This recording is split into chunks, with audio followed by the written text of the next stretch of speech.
Hello students, I'm sure that you have gone through my video clip on that master key concept, where I've tried to explain what is master key. It is nothing but the basic fundamentals, and if you have command over those basic fundamentals, then it's like master key. You have the master key, you can open any lock. That means you can solve and you can crack any question.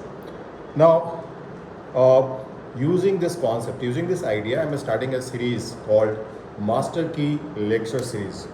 In this Master Key Lecture Series, the first one that I will discuss is about the application of geometrical law of vector addition.